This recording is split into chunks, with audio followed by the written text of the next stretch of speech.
Hey guys, what's up? This is Christina Riley with Studiobeanhead, and you're listening to and watching the Caffeinated Inspiration podcast. I'm here with Stormy Bowers, and she is a business owner of Stormy Styles and works at Salon Suite 405. Who is that coworker? This is Rooney. Rooney. He's so cute. I got mine too. Here, let me show you mine. This is my little Audrey. I don't have tea or coffee right now, but this does have caffeine. So, What is that? This is Thrive. It's watermelon flavor. You mix it into water. Oh, cool. It's vitamins, caffeine. You're being really good. I'm not being very good. I'm having like bad stuff. I got a caramel macchiato going on here. Oh, that sounds delicious. But that sounds really healthy. So I'm very proud of you. Good job. You inspired me to behave. I'll be better tomorrow. I noticed you popping up on my social media, and I thought it was really inspiring what I saw in your post of what you're doing. So I thought I'd chat with you and we'll talk about it. It sort of happened by accident. This year, I closed my books off actually a week before they mandated it here in Oklahoma, just because I started learning about community spread and I started learning about this shortage of testing. And I was like, I'm a hairstylist. I can't work 6 feet away from people. Mm-hmm. So that's why I closed my books early. And all I knew what to do at first was just reschedule people. Mm-hmm. People wanted to be rescheduled as soon as possible. Then I ended up having to reschedule them again, of course, because then they officially mandated it, which was no surprise to me. And then, of course, they extended it to the end of April. What started the mess making after about 2 weeks of sitting at home with my dogs and not knowing what else to do with my life. My husband was going to work because he's an essential worker. As he started seeing the CDC talk about people wearing masks and suggesting something is better than nothing, I was like, I need to figure out the mask situation because my husband has to go to work. But after a couple of days of dinking around with it, before I knew it, I was making masks and I had people asking me for them. And I saw that the demand is there. So first I started making them for my family, and then people, just because I was posting, started asking if they could buy them. I've had many people actually offer to pay twice the amount what I was asking, which when people do want to purchase them, I say $10 for a filter pocket 3-layer mask with ties. Mm-hmm. And then I decided, I want to match these purchases with donations. And so far I've been able to more than match, made over 100 masks. But as far as being the positiveness of this is, I don't know, I think a lot of people are having difficulty with this, especially people who can't do what they would normally do in their daily lives, like as hairstylists. Yeah. I think that a lot of people think that hairstylists identify themselves as only hairstylists, and that might be true for some. And when that's taken away, then suddenly you don't know what to do with yourself. Mm-hmm. But I'm more than a hairstylist. I don't just do hair. Yeah. And I was like, oh my gosh, who else has this set up back here? I've got my grandma's entire sewing cabinet that she gave me when she moved, and fabric that I had grabbed, and had all this pre-round bobbin that I've now gone through. I just had this incredible setup, and I'm like, why not? What else am I going to do with my time? And it is nice sewing on the sewing machine with the cabinet that she taught me on, because it's like being with her. My guest bedroom I have set up, it's almost like my room from the house I grew up in, because it's my childhood bed frame. That was also my dad's childhood bed frame. Got a new mattress on it, of course. But, and I have family pictures around me, and it's kind of a peaceful place to be. It is stressful when your way of life gets taken away from you. I think there's probably a lot of people that are going through that right now, that they're forced into slowing down. They're forced into self-isolation. I love your perspective on when you're talking about how you just thought to yourself, I'm more than a hairstylist. I'm a lot of things. That's not my identity. That's something that I do. I'm more than that. And I love that. I think that's something that a lot of people need to hear in whatever, field that they're in. Exactly. Yeah. And I think that there's two different reasons for cause of panic is not only loss of identity, but of course, loss of income. You're sitting there, wondering what you do financially. And It's a terrible situation for a lot of people. But I think the thing that we need to remember is why we are social distancing, why we are self-isolating, why there should only be essential workers, and why there should only be essential trips, because it is about protecting the vulnerable population and keeping this from getting worse. Yeah. I'm probably more fortunate than some people just because I have such a wonderful clientele who has been really supportive. I'm at a amazing salon with a very understanding and awesome salon owner, Amy, who waived booth rent for the month of April for her people. I mean, Wow. she That's really realized that as generous. a need. And, you know, she doesn't have just a room she's renting, she's got an entire salon on her shoulders. Mm-hmm. My situation is pretty good because of things like that, people like that. Yeah. I've heard this common phrase kind of going around everywhere that we're alone together. I think before it was kind of reverse that. We weren't alone together, but we were kind of like together and alone. You know, a lot of us were sort of just kind of in our own worlds. You know, we took a lot of things for granted, even taking for granted the fact that we could be close to other people. You know, just something as simple as that. I think one thing that could come out of all of this is just a population of like gratitude. Yeah, I think we have to look at the silver lining of taking a step back and making some changes, because I think we do get in this motion of just being in our own world, going to work, Yeah. and not thinking about how our actions affect other people. For example, something I'd like to see come out of this is putting a focus back onto small local businesses, Yeah. you know, because I'm seeing that right now. I'm seeing that people want to support their local businesses, and that's awesome. And that's what we need to strengthen our communities. Yeah. You mentioned gratitude, being appreciative of one another in the community, and I've seen a lot more of that since this has happened. I am certainly missing seeing my grandma because I don't get to go take her dog to visit her. I don't get to take her out to eat. I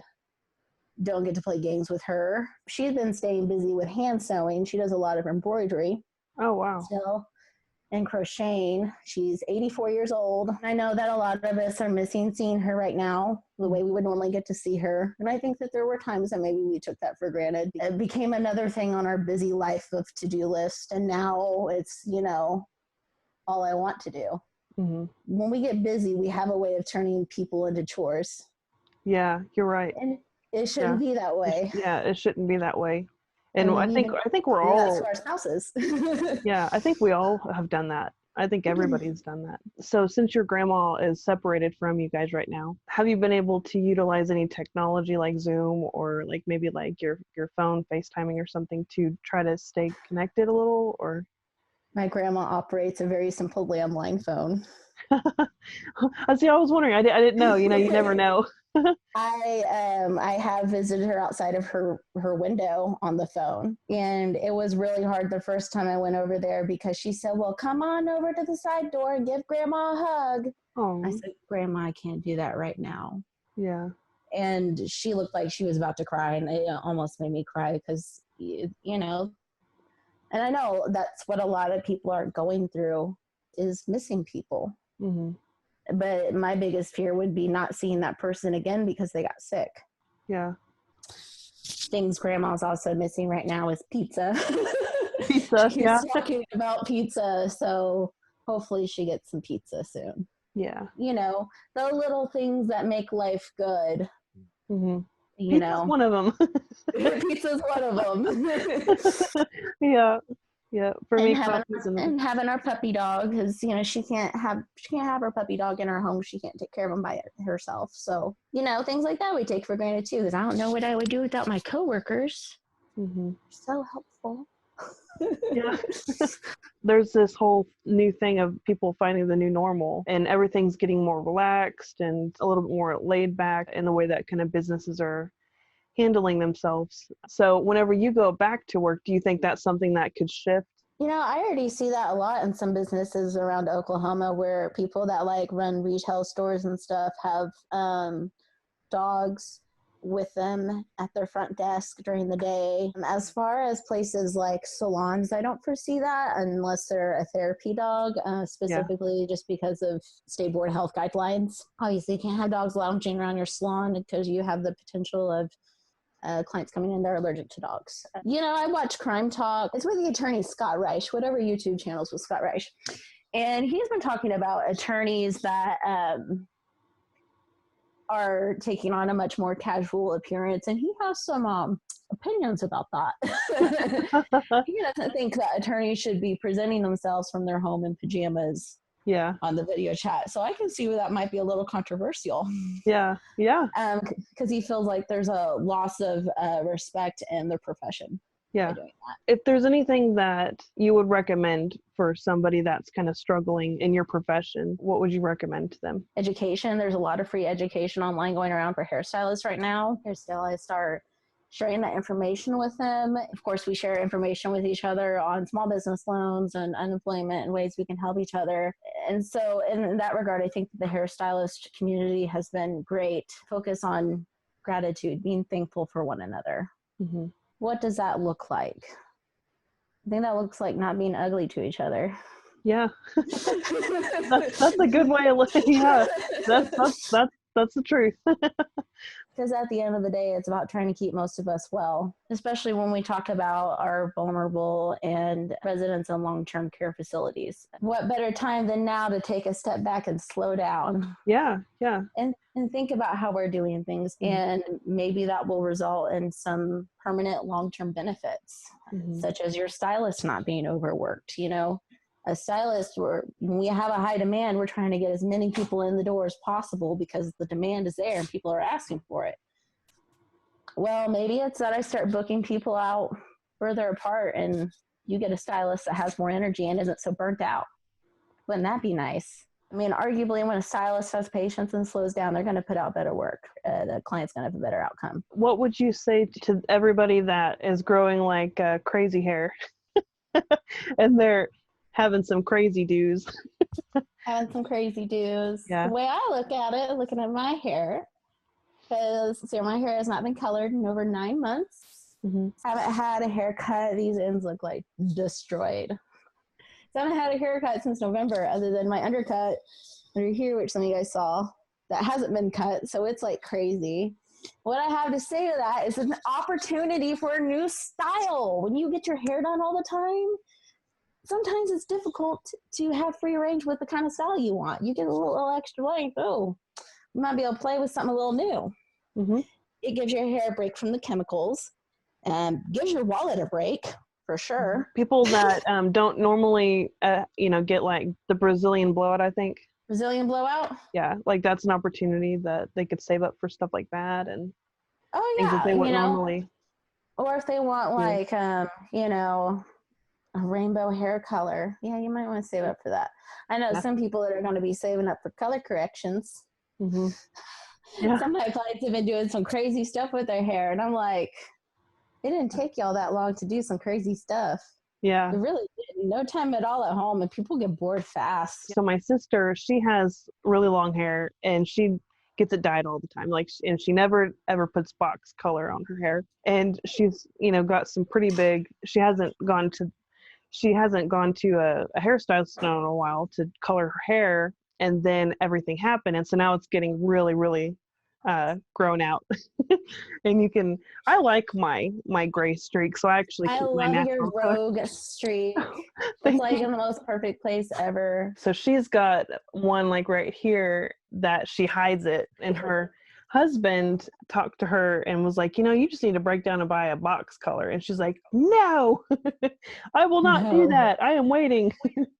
And so it's important. Do you want to talk about why should you not do box color?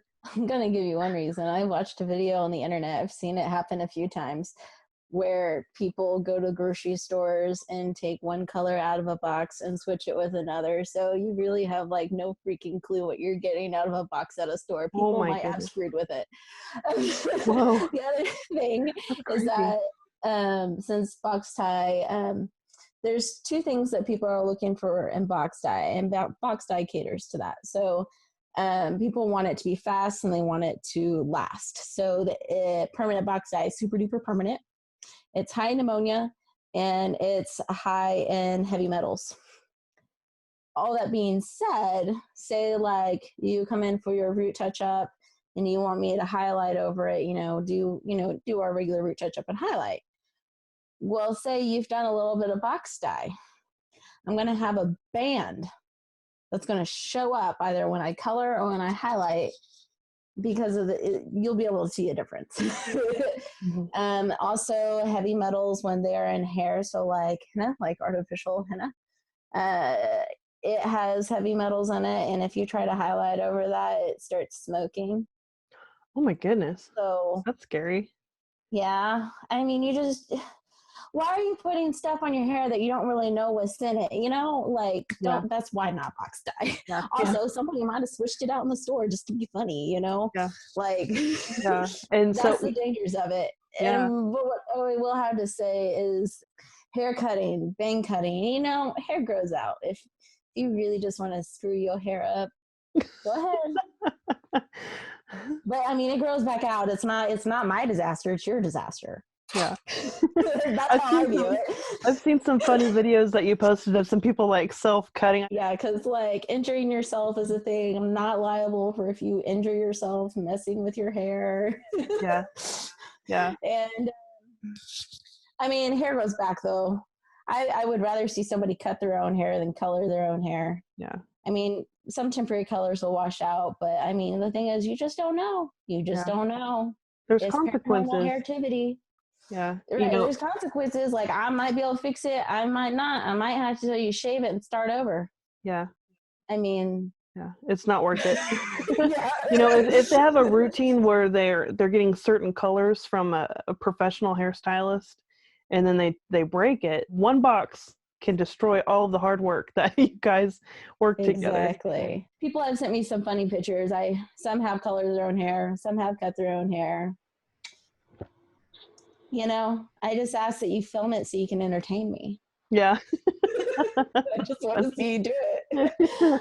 Do you have any tips on how to not make it make you crazy? For me, it's just, I've had some issues like sleeping at night at, different times, and like just feeling very anxious, Yes. And I think it's one of those things where that helps me is like recognizing those thoughts and like things that trigger those thoughts. Limiting how much news you watch is good to stay informed, but don't overdo it. Yeah. Like I downloaded a local news app to my watch, and it just started pinging like every few seconds, just all this horrible stuff. I'm like, I don't want that on my watch anymore. I don't want to handle this right now. Yeah, it's like only doses. Taking time out and praying about what's bothering me, like just sitting down by myself and just talk to God and say, hey God, this is really bothering me. Like I'm afraid about this. I'm nervous about this. I'm scared. Like being vulnerable. Allow yourself to be vulnerable in prayer and talk to people. There's a phrase called, cabin fever. When you're stuck inside all the time, you're all like isolated, but you cannot be isolated by staying in conversations with people and keeping a sense of community, even though that you're kind of separated technically. And that's something my clients have been great about. Somebody's always sending me a sweet message. Somebody's always encouraging me. People are generous. People like to send me funny memes, funny videos, So far, I think we're doing a great job staying connected. And I'm just so thankful for that, because it makes me realize how much my clients do make up my world. Yeah. And the little community that I live in is a big deal. And it does make me very thankful for them. I'm more thankful for them now than when I was even working, because I see how much they care and they want to support, their local hairstylist. And because of that, hopefully salons like Salon Suites 405 can stay around because of that community. And that interconnection that I'm really seeing that we have. Yeah, you're right about praying, taking time for self-meditation, taking that quiet time to be vulnerable. One small business I know, Azalea House of Healing, they have a therapist there named Annie Miller. And I did a video chat session with her, just talking, and she did some guided meditation. And I will say, for people who just can't shut off their brain, maybe doing some guided meditation with somebody you trust, because sometimes it's just physiologically it's hard to get your body and your mind to just shut down. It's not an easy thing. No. You have 2 horses, and they're super cute. I've seen them on Facebook. They're beautiful. Oh, thank you. Nikki and Fernando. Oh, Fernando is going to be a year old May 18th, so he's almost a yearling. And that too is also a hard part of this virus is that I was going to go to the Quarter Horse Spring Show and the Level 1 Championships and just kind of get Nikki back out there riding and everything because she's 17 years old now and she just had a baby. So we haven't shown in, a couple of years. So we had been riding and getting back in shape and we were going to go to those shows in April, and I was like saving up my money, like getting ready for that, and all the shows are canceled. There's disappointment, and there's also economic hit, because there's trainers that make money off those shows. It gives you a perspective on how like every industry is affected by this in some way or another. one of your posts, you had was it an oil painting?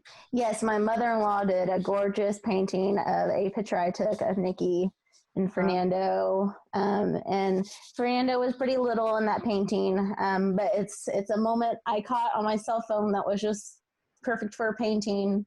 And Connie Rish is my mother-in-law's name. Her Facebook page is Connie's Cottage Studio, so another local business to support. She just blew that commission out of the park. And it's really nice to have in quarantine because I don't have my horses at home. I don't have my own property, so looking at them on the painting's really nice. It's kind of like having them in my living room.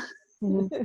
That painting brings me a lot of joy having it inside my house. It's kind of like having a little piece of my horses with me. I'm really glad that I started this podcast. I started it right before all this happened. And I had been wanting to do a podcast for a couple years, and I didn't do it because I was afraid. I didn't want to put myself out there. I didn't really want to talk in front of camera. I'm always behind the camera. As I was looking through social media, and every time I see something that you post, it's always positive and uplifting and encouraging. That's the main reason that I reached out to you. It's a big blow to hairstylists right now.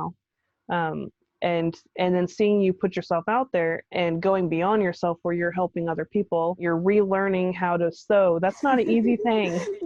No, that's very difficult. And the stuff that you're sewing is really beautiful.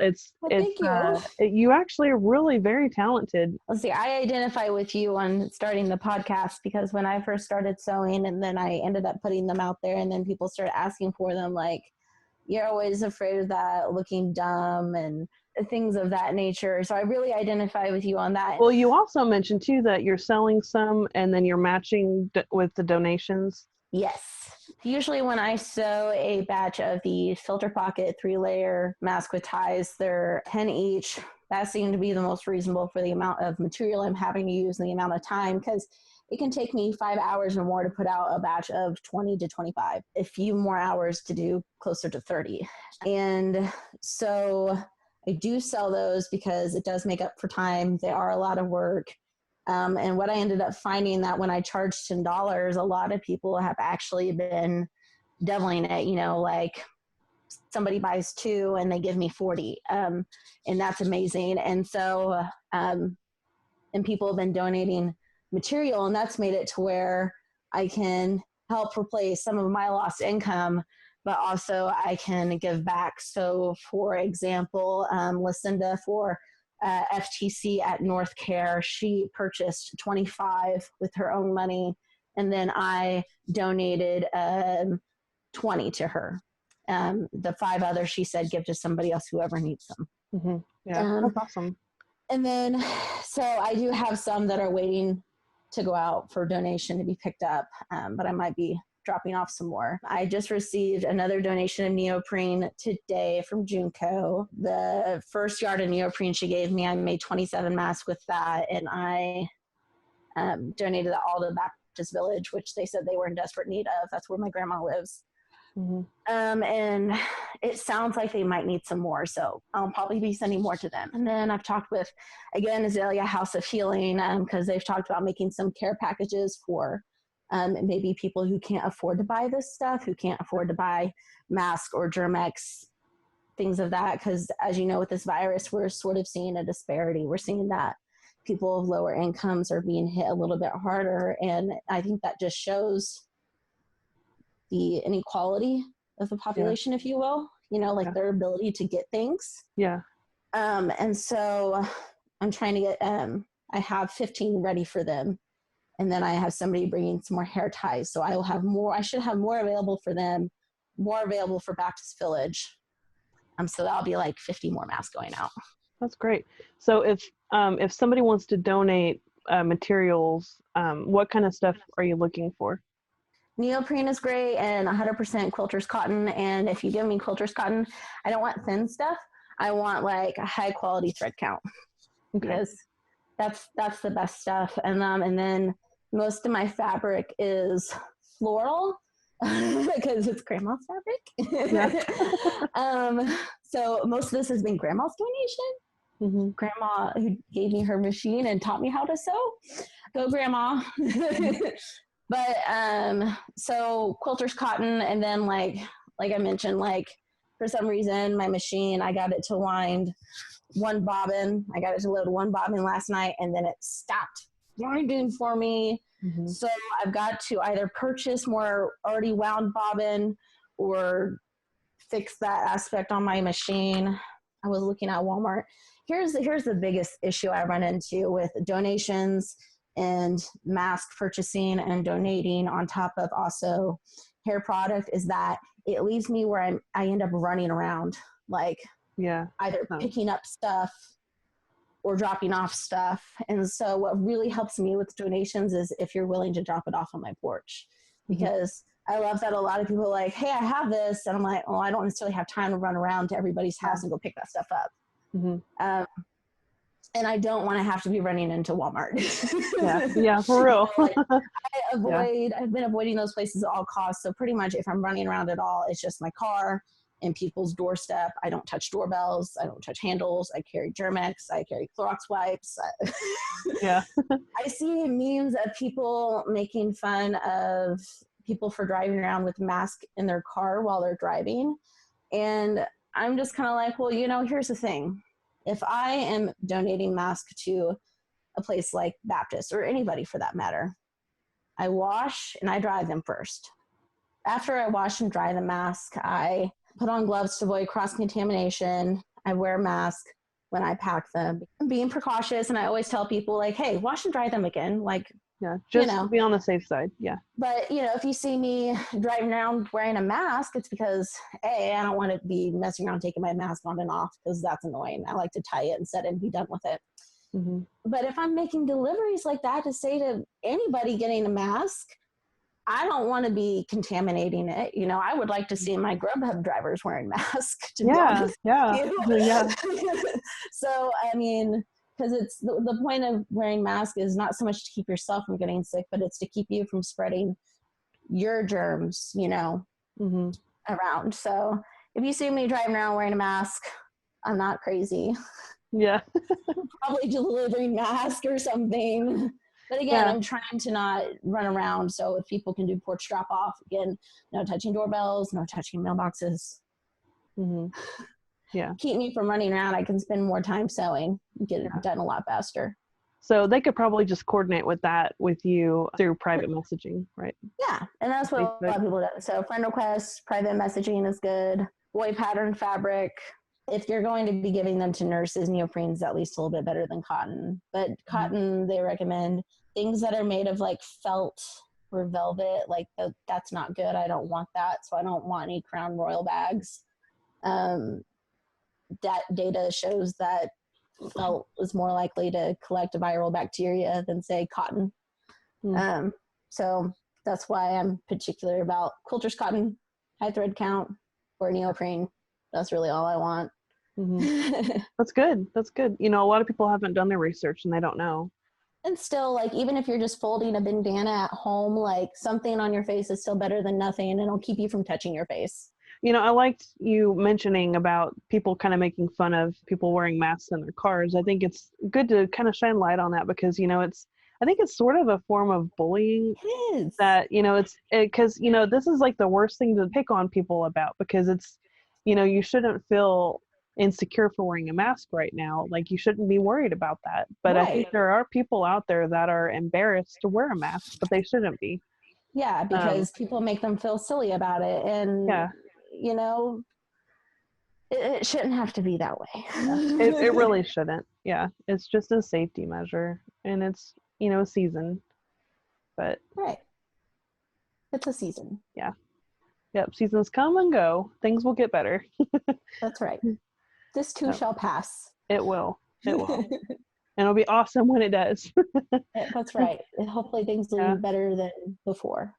But again, I think that when we go back, we're going to have to take some of that patience we're learning and apply it. Yeah. Because I'm not going to be able to get it into everybody at once. It's going to have to be a process when it happens. I think that we'll all be so happy and grateful. I feel like that's something that we should all kind of take away from all of this is pay attention to the lessons that we're learning through this. You know, there's always lessons to be learned during difficult situations and seasons of trials. You know, there's always something positive that you can find. You just have to look harder. And because whenever that pressing is over, it's easy to forget the patience that we learned or forget, the compassion. But I guess I want to encourage people to hold on to those lessons that we're learning, those lessons of value of compassion and patience.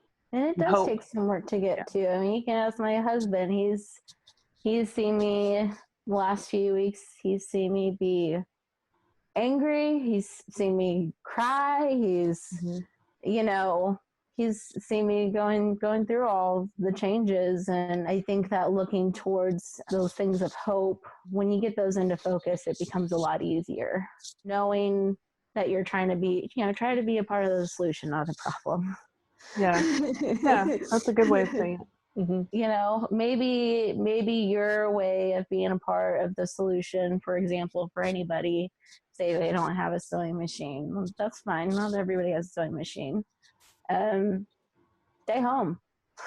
Yeah. Your job might just be vegging out on Netflix and playing with puppies or fostering puppies or not doing anything, and that's fine. But at least you're staying home if you can.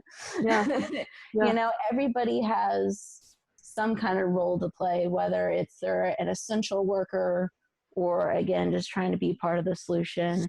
And even if you're staying home and doing nothing, maybe you're just sending nice messages to people.